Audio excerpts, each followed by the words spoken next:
माननीय मुख्यमंत्री देवेंद्र फडणवीसजी, एकनाथ शिंदेजी, आमचे अध्यक्ष रवींद्र चव्हाणजी आणि स्वतः मी या बैठकीला होतो। या बैठकीमध्ये महायुतीमध्ये निवडणुका लढण्याचे संकेत हे देण्यात आले।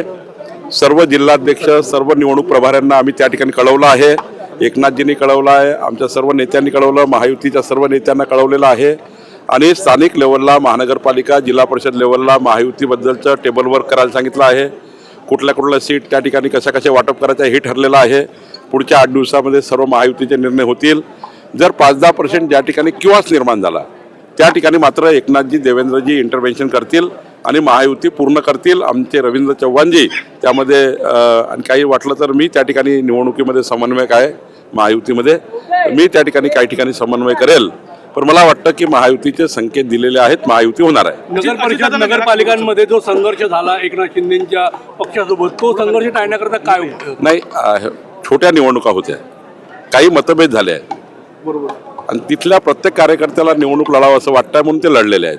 त्यामुळं तो मतभेद होता, मनभेद नव्हता आणि त्यामुळं आम्ही तातडीने आपले मतभेद मिटवले आहे आणि पुन्हा एकदा महायुतीने पुढे जाय ठरलं।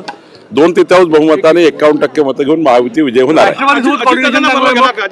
सर्व महायुतीच्या सर्वच लोकांनी लोकल लेवलला आपसात बसण्याच्या सूचना आम्ही दिल्या, आम्ही संकेत दिलेले आहेत आणि त्यातनं आम्ही त्या ठिकाणी महायुती पूर्ण करणार आहोत। सर, आज गेल्या अधिवेशनामध्ये एक राडा झाला होता, मुंबईमध्ये मारामारी झाली होती, त्या तो विषय पटलावरती आलेला आहे। त्या संदर्भात कडक कारवाई व्हावी, आव्हाडांची आणि पडळकरांची जी मारामारी झाली होती त्या संदर्भात कडक कारवाई व्हावी अशी एक सूर लागते।